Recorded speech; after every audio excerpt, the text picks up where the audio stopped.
Padaya Krishna Pristaya Bhutale Srimate Bhakti Vedanta Swami Vinamine Namaste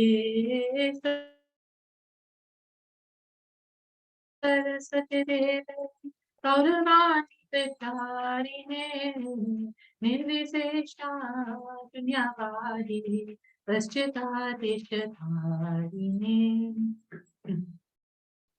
Jaya Shri Krishna Chaitanya Prabhu Nityananda Shri Advaita Gadadhar Srivasadi Gaura Bhaktivinoda Hare Krishna, Krishna Krishna, Hare Hare, Hare Rama, Rama Rama, Hare Hare, Hare Krishna, Krishna Krishna, Hare Hare, Hare Rama,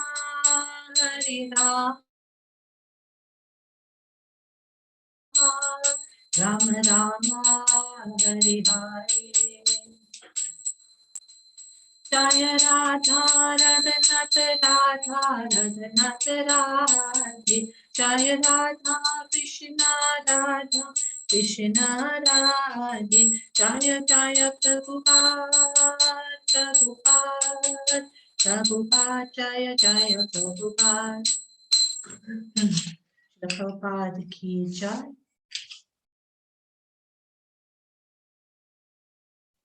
Srimad Bhagavad Gita ki jai.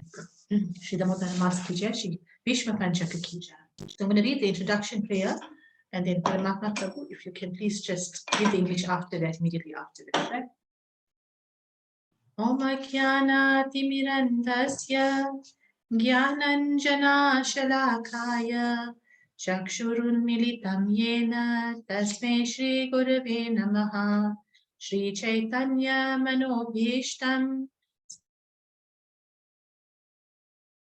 Stapitam Yena Bhutale Swayam Rupa Kadamayam Dadadi Svapadantikam Vandeham Shri Guru Shri Yutapatakamalam Shri Gurun Vaishnavamscha Shri Rupam Sagrajatam Sahagana Raghunathanvitam Tam Sajivam Sadvetam Savadutam Parijana Sahitam Krishna Chaitanya Devam Shri Radha Krishna Padan Sahagana Lalita Shri Vishaka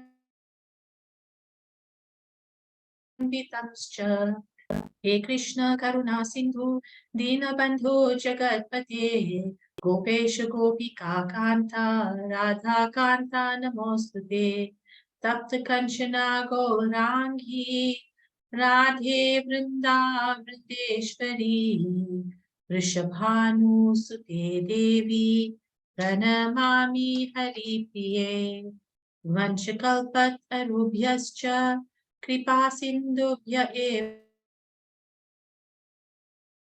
Evacha Patitanam Pavanebhyo Vaishnavebhyo Namo Namaha Shri Krishna Chaitanya Prabhu Nityananda Shri Advaita Gadadhar Srivasadi Gaura Bhakta Vrinda Hare Krishna Krishna Krishna Hare Hare Hare Rama Rama Rama Hare Hare Om Namo Bhagavate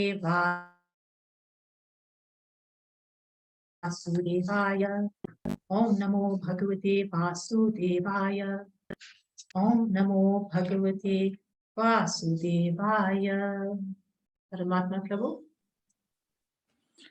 I was born in the darkness ignorance, and my spiritual master opened my eyes with the torch of knowledge. I offer my respectful obeisances unto him. When will Srila Rupa Goswami Prabhupada, who has established within this material world the mission to fulfill the desire of Lord Chaitanya, give me shelter under his lotus feet? I offer my respectful obeisances unto the lotus feet of my spiritual master and unto the feet of all Vaishnavas.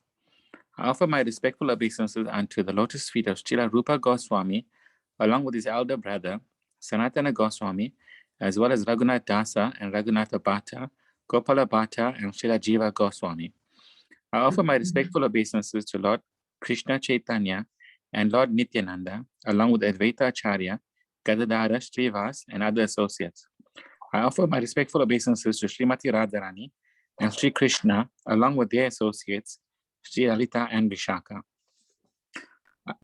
Oh, my dear Krishna, you are the friend of the distressed and the source of creation. You are the master of the gopis and the lover of Radharani. I offer my respectful obeisances unto you. I offer my respects to Radharani, whose bodily complexion is like molten gold, and who is the queen of Vrindavan. You are the daughter of King Vrishabhanu, and you are very dear to Lord Krishna. I offer my respectful obeisances unto all the Vaishnava devotees of the Lord. They can fulfill the desires of everyone, just like desire trees, and they are full of compassion for the fallen souls.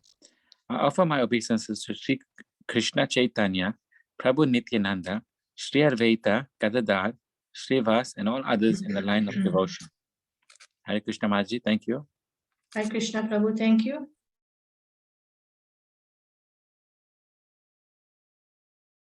Okay, we just got a message from Veronica Mataji. She asked to please be excused. She's got no power today. All right. Right, so today I think we will just start off with glorifying a little bit more on the month of Kartik. Before we start reading our Bhagavad Gita, I'd like to start off by saying we are already in Bhishma Panchak. Bhishma Panchak started on Friday, on the day of Uttana Ekadashi. Right? Bhishma Panchak is the last 5 days of Kartik and is dedicated to Bhishma Dev. Now, you will all remember from our earlier discussions in classes, Bhishma Dev is the grandfather of Arjuna and the Pandavas and the Kauravas, Arjuna and Duryodhana. He's their grandfather, the great-grandfather. Bhishma Dev was a very great soul, an extremely elevated devotee of Krishna. And as you all know, the story goes where Bhishma Dev vowed a life of celibacy. He never got married, just to satisfy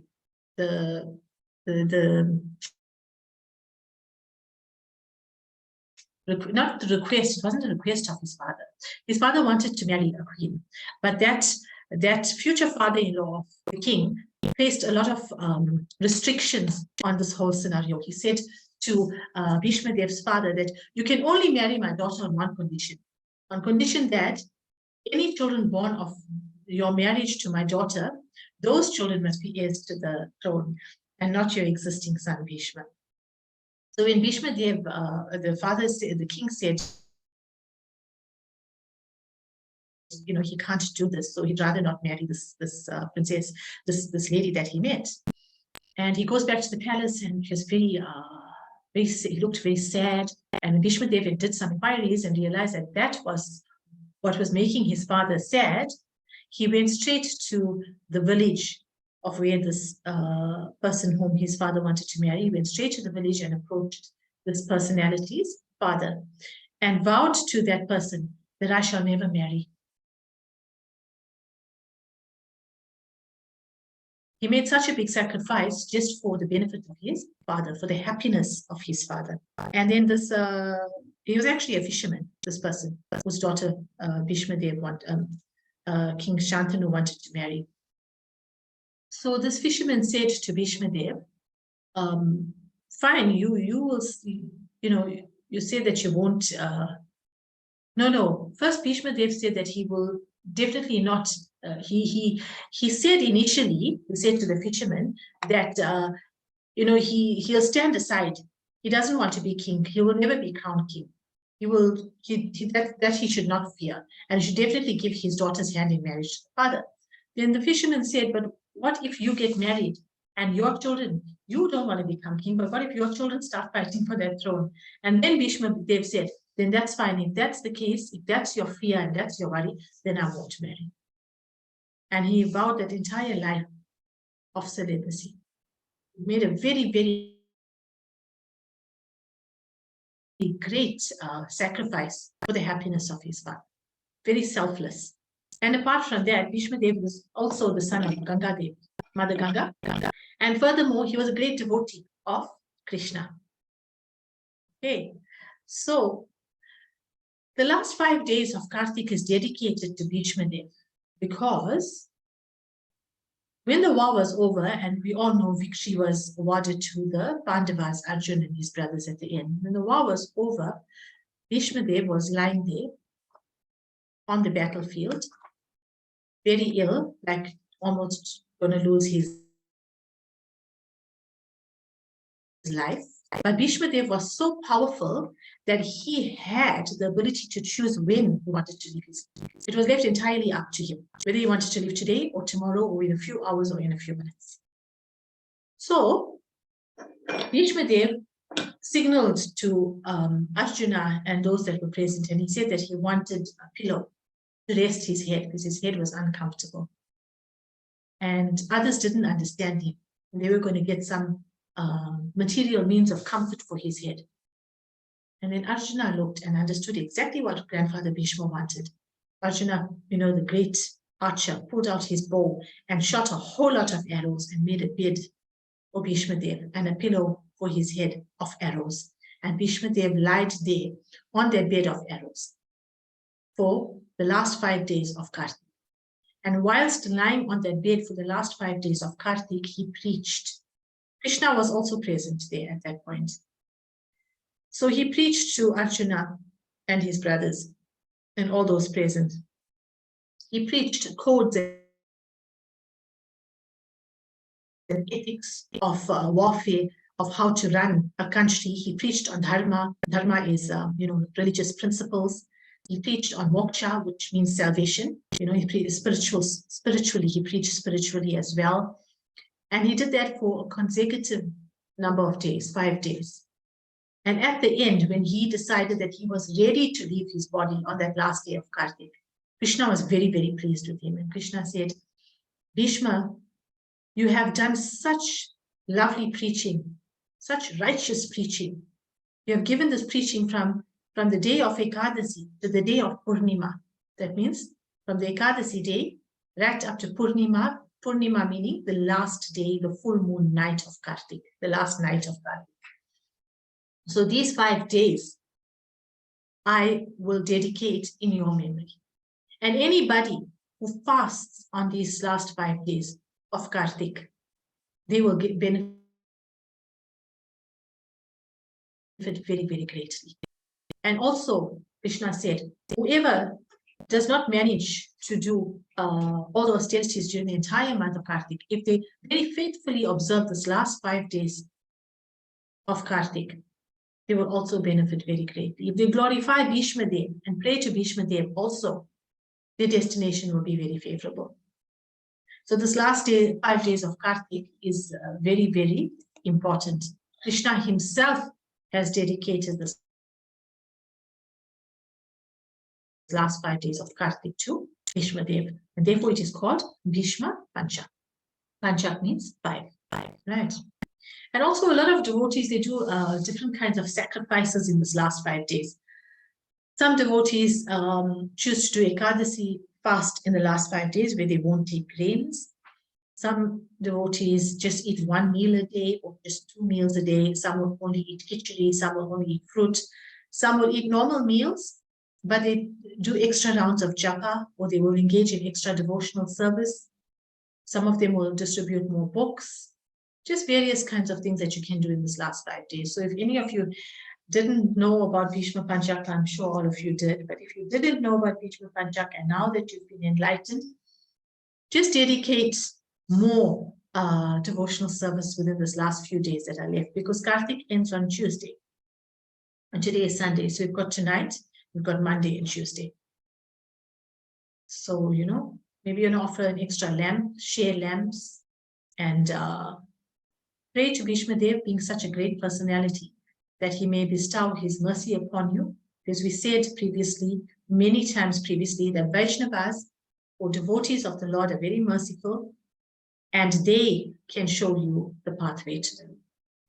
So you can pray like that. Right. Okay, so let's move on to today's lesson. Before we move on, anybody wants to share anything on Bhishma Panchak, you're most welcome to do so. Anybody want to say anything on Bhishma Panchak? Anything that you've read and you'd like to share? Please do so now. Kadruta Mataji, you want to say anything on Bhishma Panchak? Hare Krishna Mataji, Hare Krishna. Hare Krishna. Please accept my humble obeisance to Srila Prabhupada. They are for me very important these last 5 days from Kartik, but also I feel sadness. I don't know why, but every year I am upset because these beautiful months finish. And of course we pray to Bhishma and we try to fast these days, but not all the days because we are working, and try later until noon like this. Hare Krishna. Sorry, Mata, I didn't quite get what you said. I didn't hear. Every year you are upset because? Because it's finished. These beautiful months, Kartik months. Okay. See. Hare Krishna. Hare Krishna, thank you. It's such a nice realization. Because Kadruta Mataji, you are attached. You are so attached to, obviously you're very attached to Krishna, to Radharani, and that's why you feel this attachment to the most important month in the calendar. Because this month is very dear to Krishna, and the presiding deity in this month is Srimati Radharani. So you clearly got their mercy, and that's why you feel this attachment to this month. And when the month is over, you feel sad. So that's a very beautiful realization. It is sad when this month is over, and it's very exciting when we get close to the month. And like, you know, we just wait the whole year for Kartik to come. But on that note, nothing stops us from doing what we did during Kartik for the rest of the year. We can just pump up our devotional service and maintain that Kartik mood throughout. And we can offer the Modak lamp every day of the year as well. Why not? I know of devotees who do it. They offer the Modak lamp every day. So that's also quite nice. And then, you know, just maintain that mood of Kartik all year long. It's very, very nice to maintain that mood. Thank you, Mataji. Okay, anybody else? Yes, Mataji, it's Madhuri. I'm very, Hare Krishna. I'm also very emotional about ending of Kartik for the last 5 days. And I do offer the lamp. Now, after this, I offer it also the diyas to Tulsi Rani, just to continue with the Kartik. That's how, like, I'm also very attached. Thank you very much. It's so nice to hear that all of you are so attached to this month of Kartik. It shows such nice advancement on the spiritual path. To be attached to anything that pleases Krishna is a step in the right direction. It shows spiritual growth. Okay, and yes, Mataji, continue to offer your lamp for as long as you can and you are able to, and offer to Tulsi Maharani as well is good. In fact, maybe you can incorporate Tulsi Puja in your daily practice. Every morning, what we generally do, offer Aarti to Tulsi Devi. I do that. Recite the Tulsi Aarti, and that's wonderful. Yeah. Thank you. Okay, thank you, Mataji. Right. Anybody else? We're all good? Mataji, I just wanted to know something about this Kartik Mass, because I've gotten a message from one of our groups of the temple stating that you can still observe Kartik till the 30th of November. You can still do your lamp offering. Yes. Okay. Who did give you that message, Mataji? Where did you get it from? I got it from our Krishna Mercy, you know, that group. No, which Namahatha? You got it from the Namahatha group? No, it's from the temple group, NJP. Is it? Okay, you must forward me that message. But Kartik Purnima is on the 7th. which is Tuesday. Yeah. And I know that Radhanath Temple and NJP, they all celebrating Kartik Purnima on Tuesday. Tuesday, yeah, but you can still But carry on. there's no doing- harm. Yeah, fine. That's wonderful. But as I said, we can offer lamps every day to Damodar. You know, Okay. just maintain that And- Kartik mood if it's possible, and if you want to, if you have the desire to. There's no And harm. I also wanted to know which are the 12 Mahajans that you can offer lamps to on this Kartik time. There's only 12 Mahajans. Yes, the names of those Mahajans? I don't know them all offhand, but Bhishma Devi is one. One, yes, I know. Yes. Yeah, Bhishma Devi is one. What I'll do is I'll get the list and I'll post it to the group. Oh, thank you, Mataji. Thank But you very much. Mataji, lamp offering is done to Krishna, to Damodar in this month. It's dedicated to him, Yes, Radharani and yes. Krishna. You offer the lamp to them. And after that, you can offer it to the other personalities. You know, like how we do in the temple, we offer it to Radha Damodar and Yashoda Damodar, and then we offer it to the other personalities on the altar and the gurus. Like that, you can do it like that. Yeah. Okay, no, I do that. That part I do. But Yeah. I just want to know what is this next step, because I watched the Mayapur TV, the Kartik program, and there was one devotee, I think he had about 7 or 8 lamps in his hands, and he had lit all, and he was offering all those lamps one time. Oh, So I was just wondering what is the, like if it's any significance in that, or we can maybe do I that. don't know the reasoning behind him having so many lamps, but it could be that he is offering for other people as well, because you can offer lamps for other people. For other people. Okay. Thanks, Mataji. Thank you. Yeah. So maybe somebody's ill and you want to offer on their behalf, or maybe your child is not at home, he's gone out to work or something, you want to offer on his behalf or on behalf of a friend. I do that as well. Okay. A lot of people do that. Where you offer the lamp, and then after you offer your lamp, you take Achman, you wash your hands, you bow down, wash your hands, Yes. then you take another lamp and you offer on behalf of another person. It's nice to pray for other people. Yes. Pleases Krishna a lot. Yeah. Okay. Thank you, Mataji. Okay, thank you. Okay, right. So let's go on to today's verses, right? We're on chapter 3. Okay, I think I've shared my screen. Yeah, it is sharing. Okay, chapter 3, verse 5.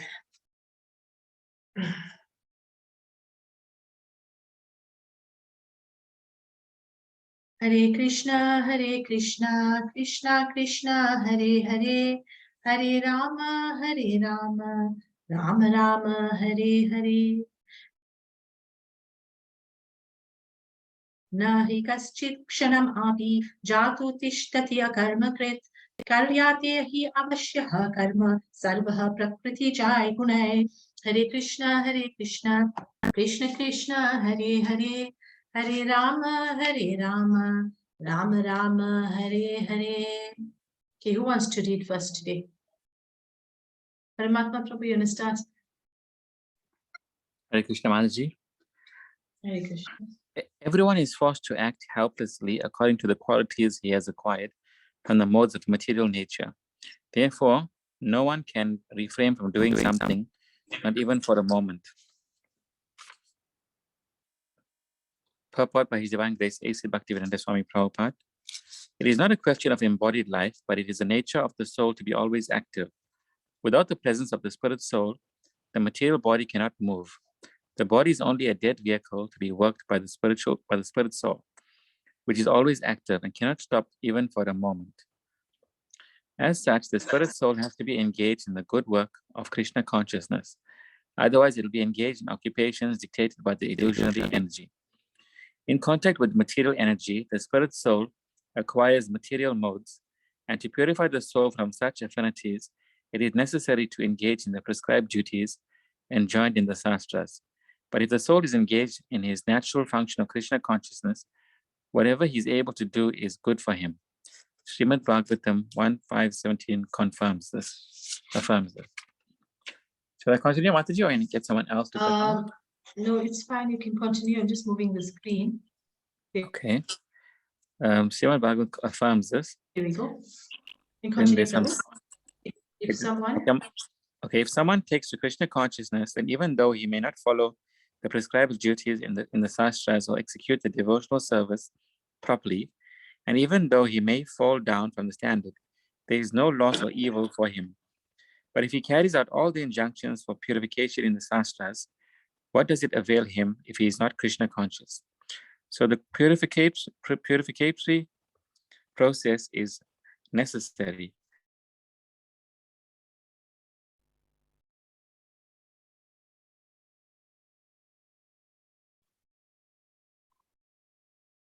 for reaching the point of becoming Krishna conscious, without which everything is considered a failure.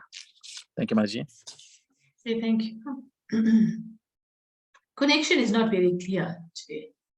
I hope everyone can hear me, but I'm not hearing everybody very well.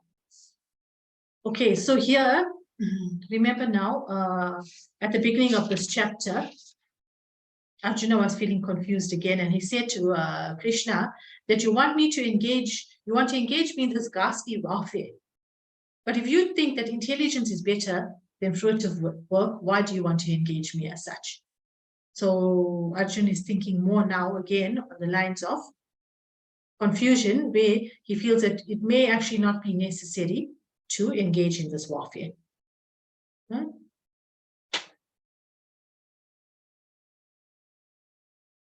Because he feels that now, if you engage your mind in intelligence, if you study Shastra, and you go into meditation and all of that, then there's no need for fruitive work. There's no need to actually go out and fight. But Krishna said to Arjuna many times before, at the beginning of Bhagavad Gita, that one, it's his duty, two, he wants to establish principles of dharma. So that's why he's ordering Arjuna to fight and all of that. So now, in this verse, here, the Lord goes on to explain, and he says that the nature of the soul is always active. The soul cannot remain inactive. And if you recall, previously we discussed about, we get like some yogis who go into this meditation for many, many years. And when they attain a certain level at the end of their life, if they're successful, then they reach their goal of joining with Brahman. Brahman is the effulgence of the Lord. It's that sphere between the material and the spiritual world. It's just like rays of light. It's just effulgence of the Lord. And then when those souls go there, they remain inactive, so to speak, for a while. They just remain there doing nothing, basically, idle, right? But we also know that when the soul leaves the body, it leaves with mind, intelligence, and ego, and false ego. So when that soul goes into this area of Brahman, the effulgence of the Lord, because these yogis, their aim is to join that light, that effulgence. So when they go there, they've still got their minds with them. The soul still has its mind with it, because that subtle body takes the mind with it. And we also know that the mind is very, very active. The mind cannot remain inactive for a long period of time. There's only so much you can control the mind. So as soon as that soul's mind thinks of something and desires something, then that soul will have to fall into or follow that direction where the mind is taking it. Most of the time what happens with that soul is it falls back into material existence. It falls back into material existence. So it comes back here and takes another material body and follows the cycle of birth and death all over again. So that point I was just making on the fact that the nature of the soul is always active, as Prabhupada kind of highlighted it, right?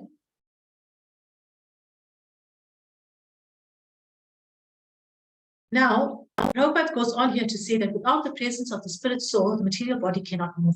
We also spoke about this earlier. We said that the soul present in the body is consciousness.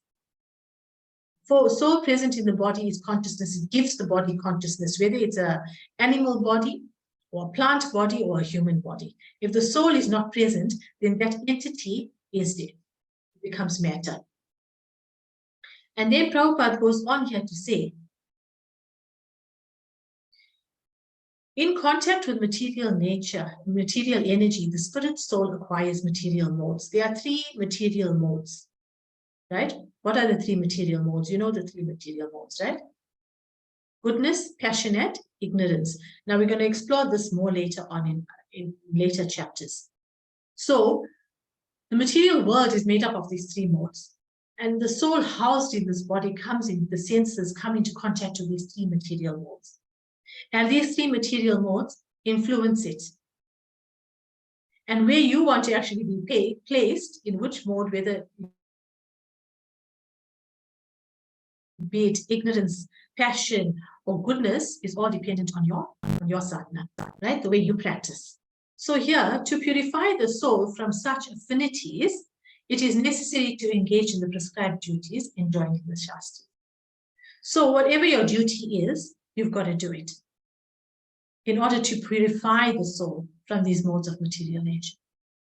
So if you're a Brahmin, you're meant to preach. If you're a Kshatri, you're meant to protect. If you're a Vaishya, you're meant to do trade. If you're a Shudra, you're meant to serve the other three classes. That's our Varanashram system as well, which we spoke about earlier. So that's what Prabhupada is saying here, explaining what Krishna says. And he says, to purify the soul from such affinities, what affinities? The modes of material nature. It is necessary to engage in your prescribed duty. So Krishna is saying to Arjuna, in other words, fruitive action is required, because fruitive work is required, because you've got to do your duty. When you do your duty, when you do your work, then there's some fruit to it.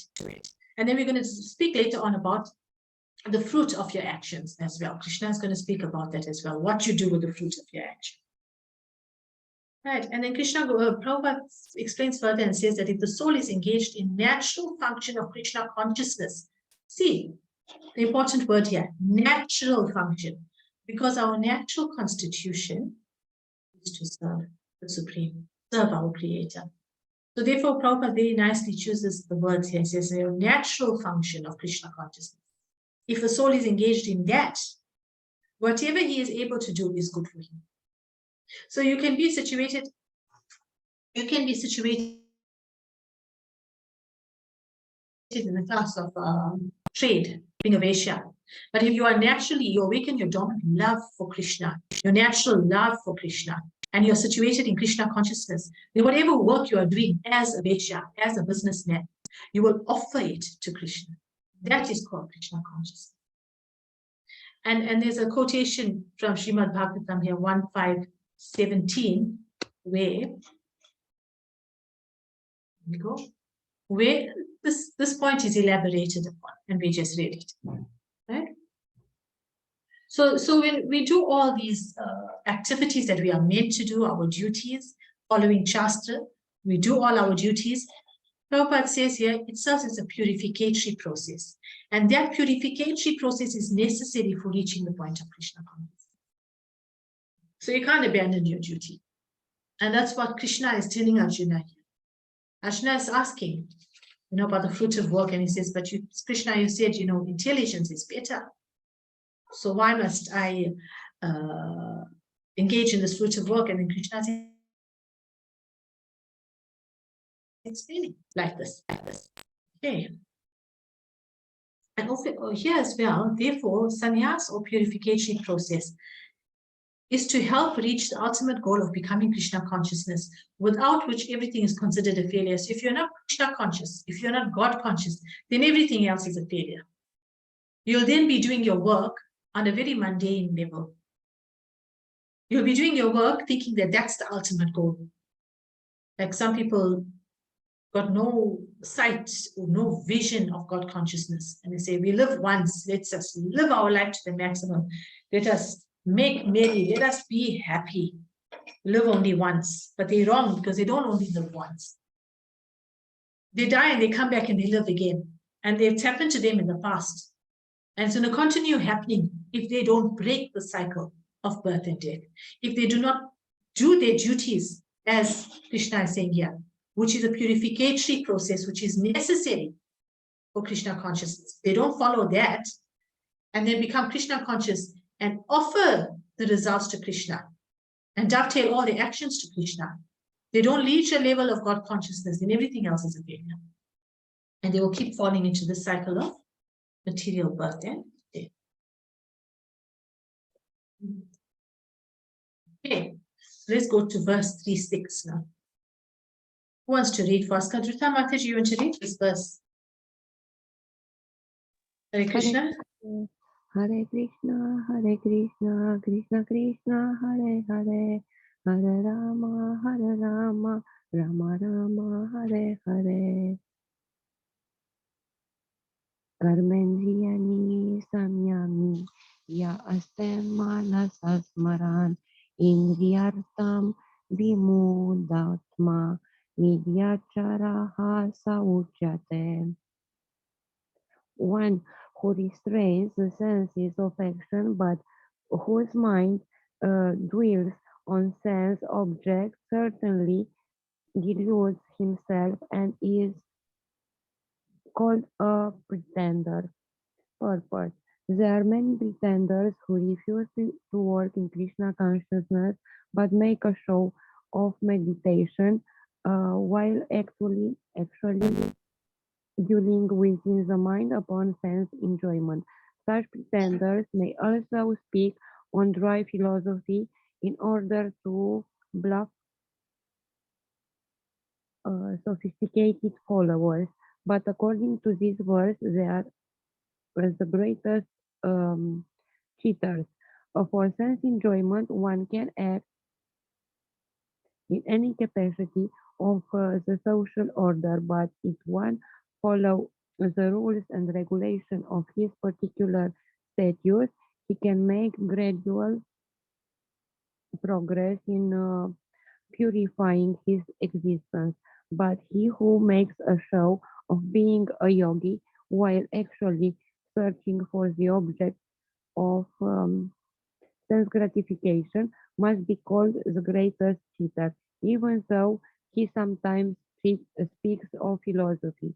His knowledge has no value because the effects of such a sinful man's knowledge are taken away by the illusory energy of the Lord. Such a pretender's mind is always impure, and therefore his show of yogic meditation has no value whatsoever. Yeah, thank you, Mataji.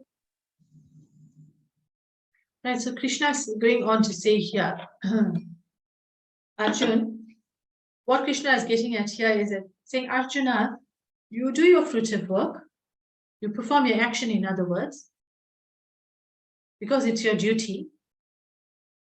Don't artificially restrain your senses. Because a person who artificially restrains his senses is called a pretender, as Prabhupada is elaborating here in the purport. He says pretenders refuse to do Krishna conscious work. They don't want to get involved in activities. They'd rather sit in meditation, right? But not all yogis who sit in meditation are pretenders, right? We're using an example here. A lot of people would just shy away or shun away devotional service and say, I don't want to do it because I am busy doing my sadhana, I'm busy meditating. But where is the mind? Where is the mind? Can the mind concentrate itself for so long? It's a very high level to reach where your mind can actually focus on a mantra for a very long period of time, like a number of years. So for us as practitioners, we need to engage in our activity, right? We must not be pretenders. We must do our devotional service and do our duties. And here Prabhupada is saying that such a person, his knowledge has no value because the effects of such a simple man's knowledge are taken away by illusory energy of the Lord. So such pretenders, if they stand up pretending to be big yogis and so-called yogis, and they say that, want to give discourses and talk about this and talk about that, that kind of knowledge has no effect, because that sinful man, Prabhupada says, that sinful man's knowledge is actually taken away by illusory energy of the Lord. Right? Because such a pretender is impure. Okay. And verse 7. Anybody else wants to read here? Welcome. Okay.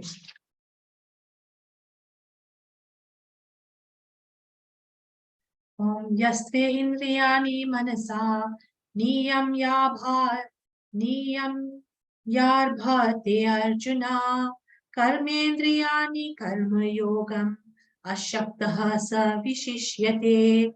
Hare Krishna, Krishna Krishna, Hare Hare, Hare Rama, Rama Rama, Hare Hare.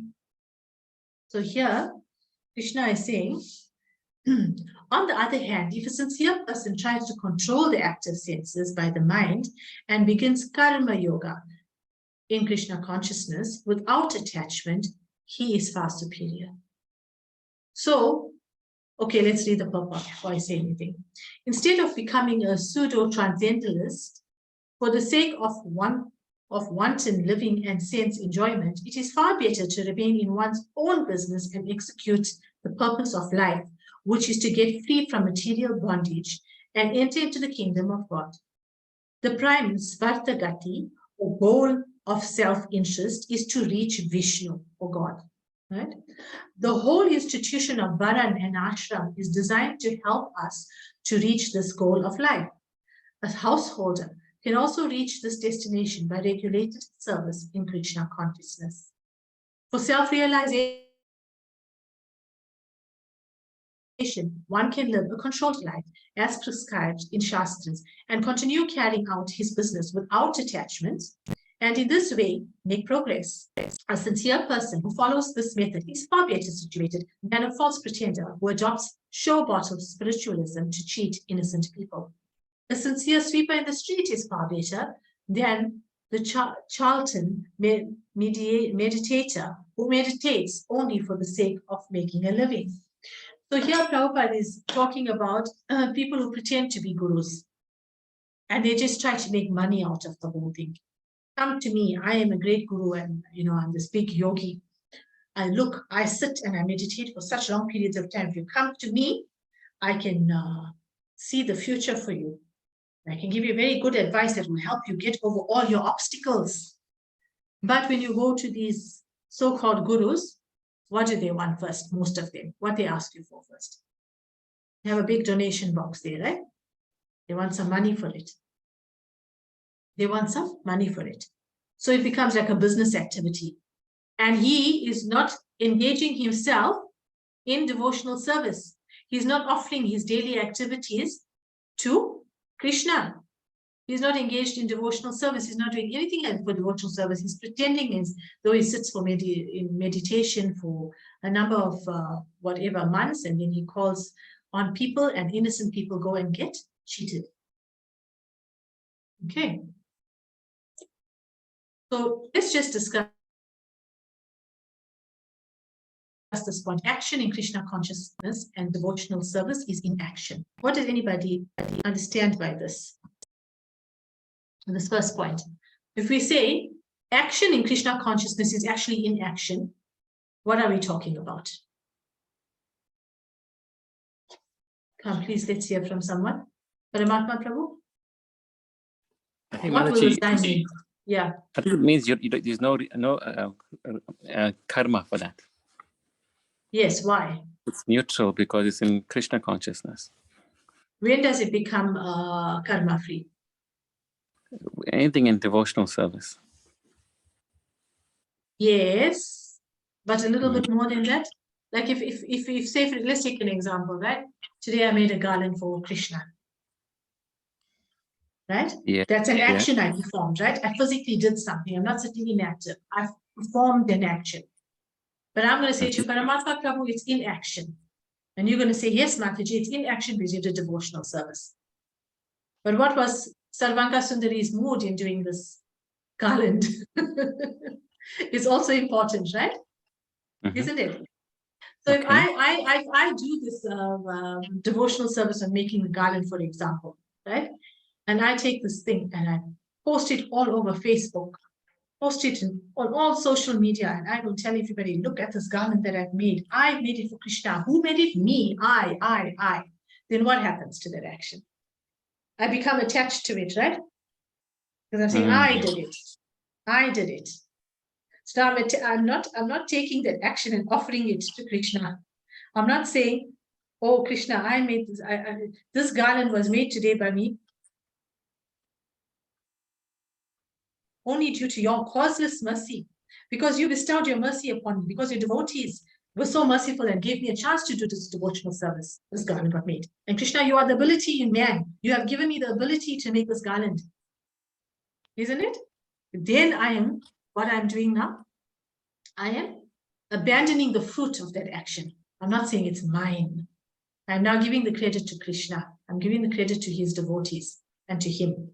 So I've got nothing to do with the result of making that garland.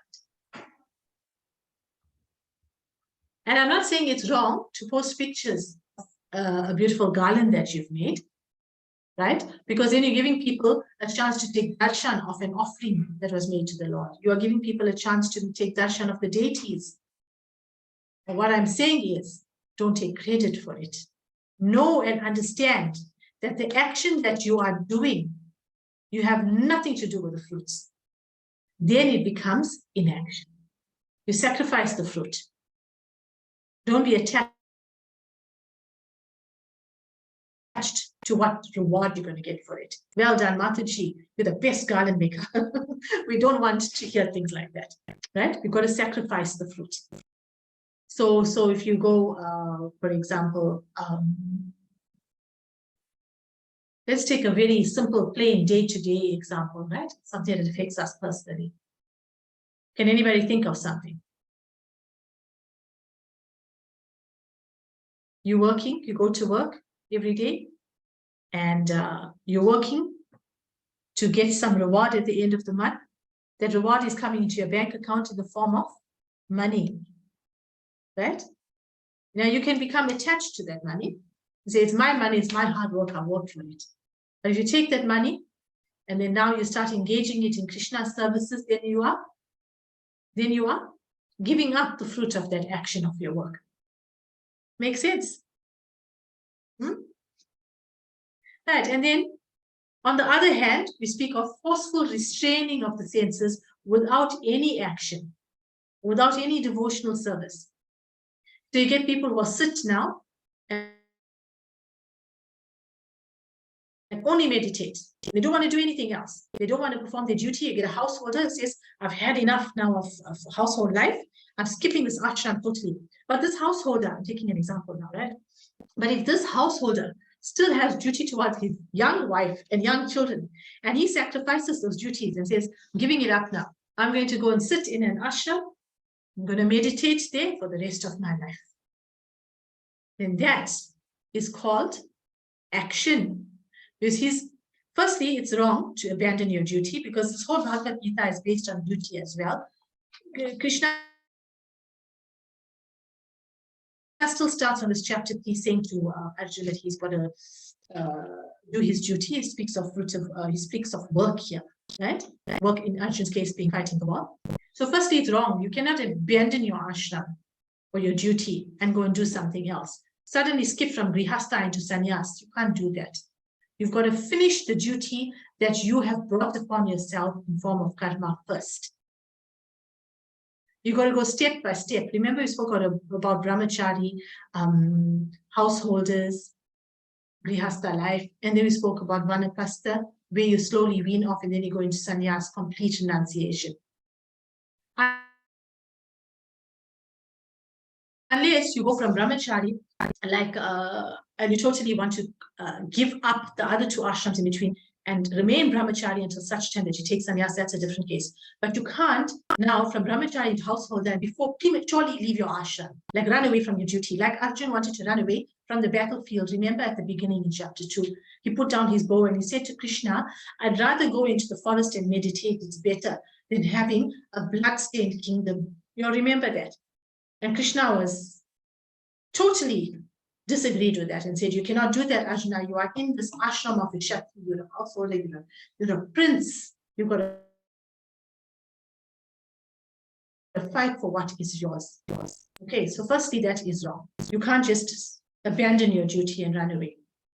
Like from a householder, straight, leave your young children and your family and go into, for example, sannyas or something. You got to follow the steps, right? So if such a person goes and sits like in meditation, his mind is going to get disturbed. He's going to be thinking about things because he left prematurely. He didn't follow the purificatory processes, as Krishna spoke in the verse before this. Doing your duty is purificatory process. Because while doing your duty, you're sacrificing the fruits of that action. So if what's the point of sitting now and forcefully restraining your senses and your mind is working? So in a case like this, where a person is forcefully restraining his senses and his mind is working, it's called a person. So such a person would say he is in action. He's not doing his duty, but he is active because his mind is active. That's what it means. The action in Krishna consciousness is inaction. And inaction, sitting quietly one side, pretending to be in deep meditation, is actually action because the mind is working. They're clear. You open up here, the chat. Madhuri Mataji?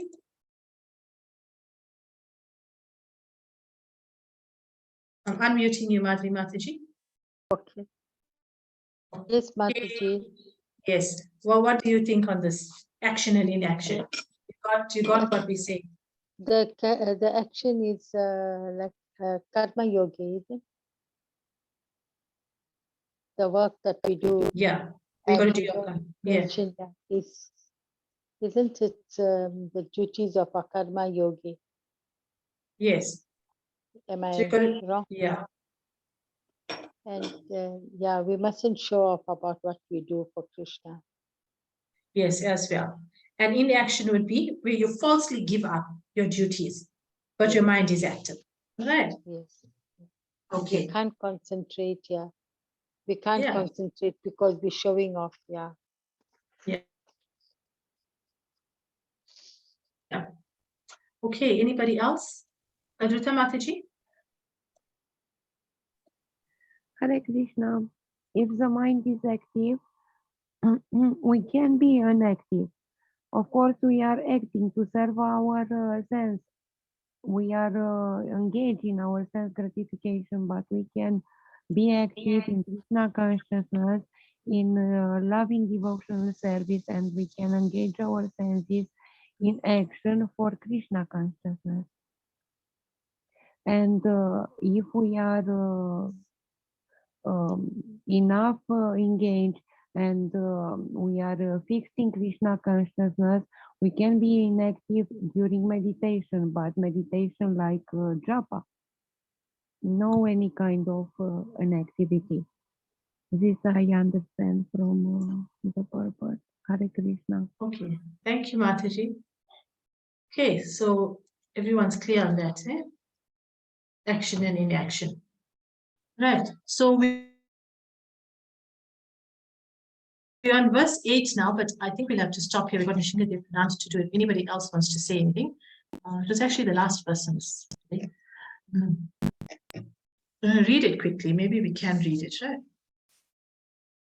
Hare Krishna, Krishna Krishna, Hare Hare, Hare Rama, Rama Rama, Hare Hare.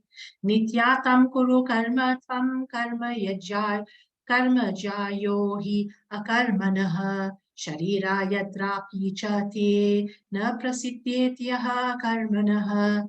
Hare Krishna, Krishna Krishna, Hare Hare. Hare Rama, Rama Rama, Hare Hare. Perform your prescribed duty, for doing so is better than not working. One cannot even maintain one's physical body without work. You see how Krishna is encouraging that everybody should be doing work. You can't just sit and lie there in inaction and say, I've got nothing to do. Because we are on this earth, in these human bodies, because of our karma. And we are placed in different categories according to our karma. And wherever we are placed, we have duties to do. So we've got to perform it. And Krishna says better. Krishna is saying better to perform your prescribed duty, whatever duties you in that body you have, whichever circumstances you are placed, do that duty, because it's better than not working. And how are you going to maintain your body now? So Prabhupada goes on to say, did we read this? I think we read this, Hare Krishna. Paramatma Prabhu? Yes, Manaji. We read this, didn't we? Number 8. Yeah. Why does it sound so familiar?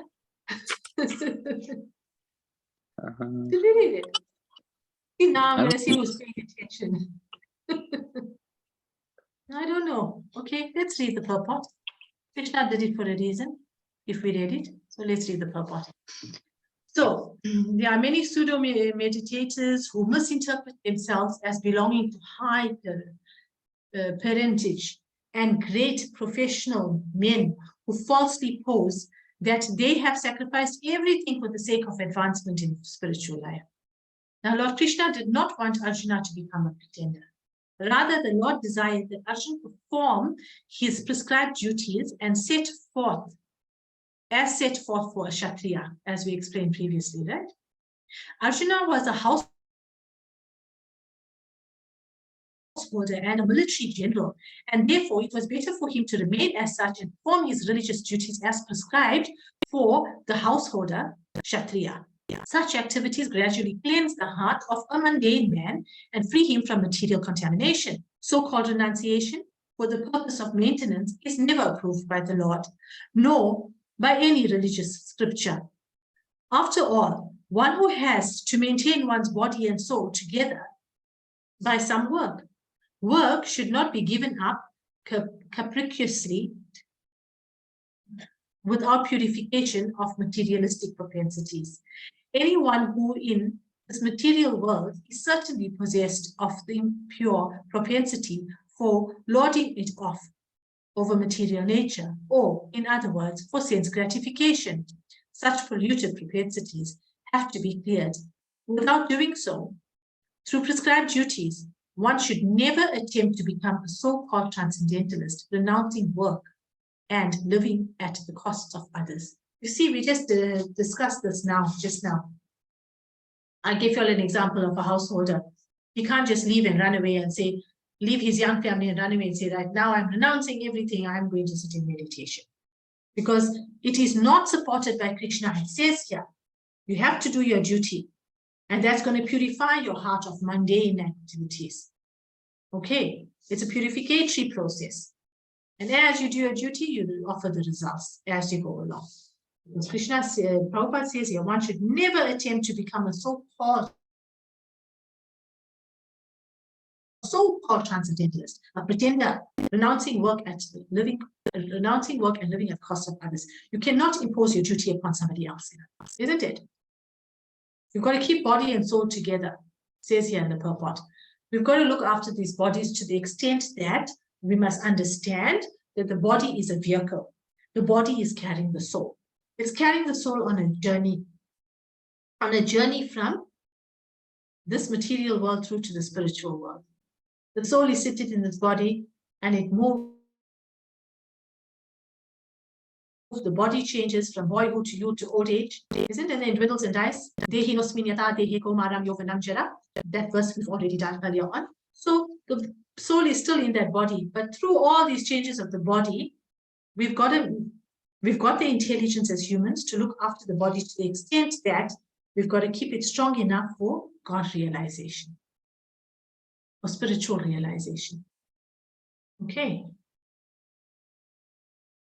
Not for mundane matters, for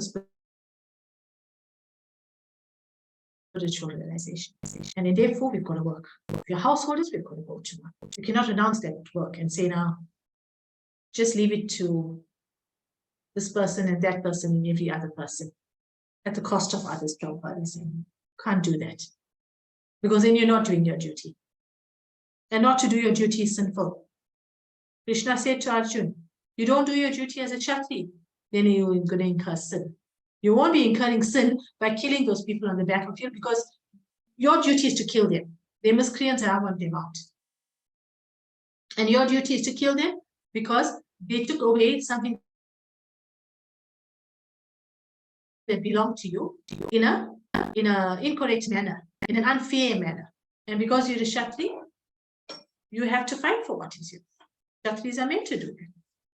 He's not saying to Arjuna, okay, go sit in the forest now, Arjuna, and meditate. What Bhagavad Gita is talking to Arjuna about, how he should just do his duty.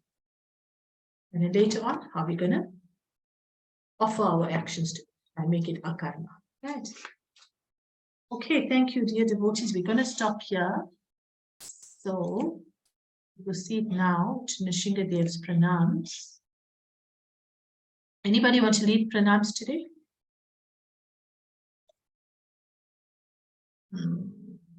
I just want to share the screen again, right? Put the Nrsingadev pranams on the screen. Anybody got any questions in the meantime while I'm sharing the slide? Hare Krishna Mataji, I've got one question. Yeah, thank you. Mataji, in text 7, in the purport, Srila Prabhupada says the prime goal is to reach Vishnu.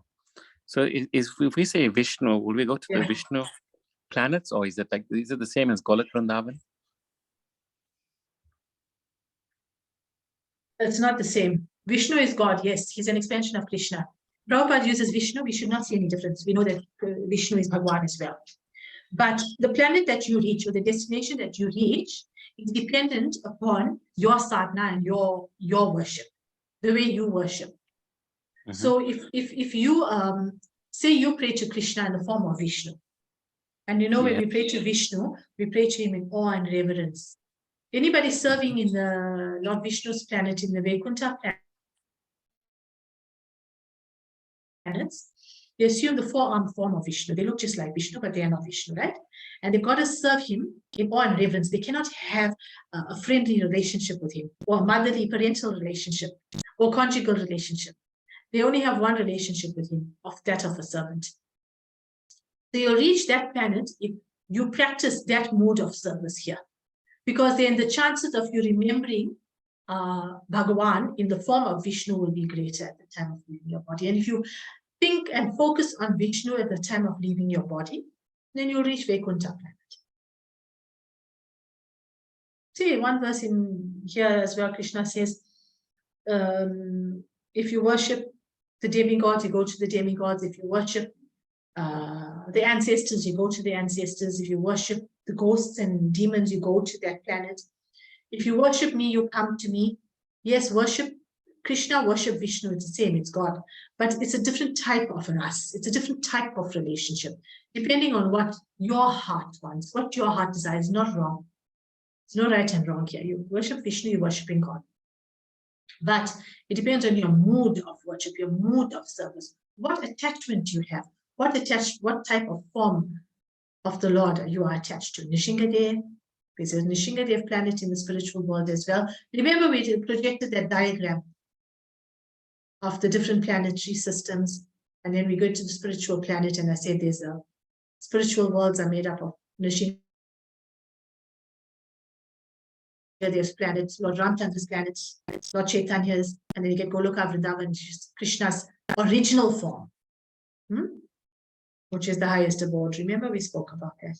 Is that okay, Paramatma Prabhu? Yes, thank you so much, Mataji. Hare Krishna. Is that clear? Okay. Yes, thank you. All right, anybody else? All right, so let's do Nrsingadev pranams. Namaste Narachundaya Praladala Pradhanine Hiranyakashi Purvakshaha Shilatankaraye Ito Nashingo Parato Nashingo Yato Yamitato Nashingo Pahil Nashingo Hitaye Nashingo Nasinga Manim Charanam Tabati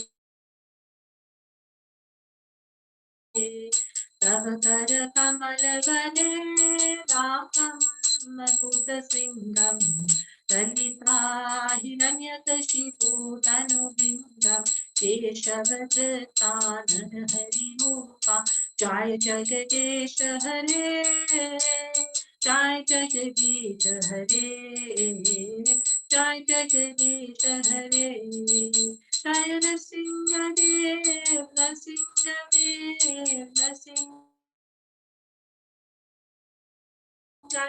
Jai Nrsimhadev, Jaya Prahlad Maharaj, Prahlad Maharaj, Prahlad Maharaj, Jai Prahlad Maharaj, Jaya Lakshmi Nrsimha, Lakshmi Nrsimha, Lakshmi Nrsimha, Jai Lakshmi Nrsimha.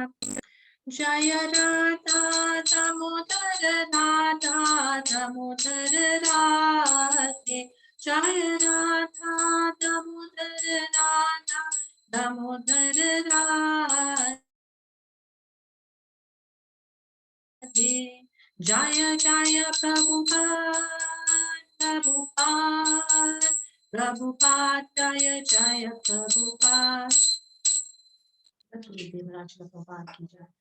Om Namo Vishnupada Paramhansa Parivargacharya Stotra, His Divine Grace of Charanarindam Bhakti Vedanta Swami Srila Prabhupada Ki Jai.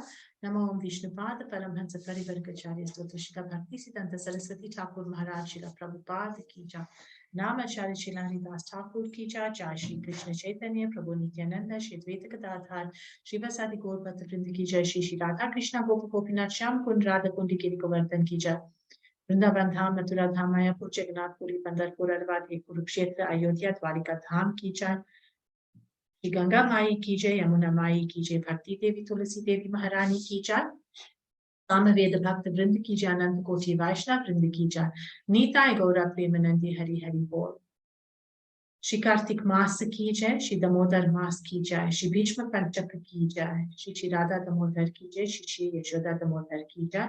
All glories to the Simul devotees, Hare Krishna. All glories to the Simul devotees, Hare Krishna. All glories to the Simul devotees, Hare Krishna. All glories to Shri Guru and Shri Gauranga. All glories to Srila Prabhupada. Vanchakalpata Rukyascha, Kripasindhubhya Evacha, Patitana Bhavanebhyo, Vaishnavebhyo Namo Namaha, Pradha Srimad Bhagavad Gita Ki Jai. Thank you very much, devotees. Sorry we went a little bit over time today. And I'll see you all next week. Thank you, dear Mataji. Thank you so much, Mataji. Hare Krishna. Hare Pranam to Krishna, everyone. Mataji.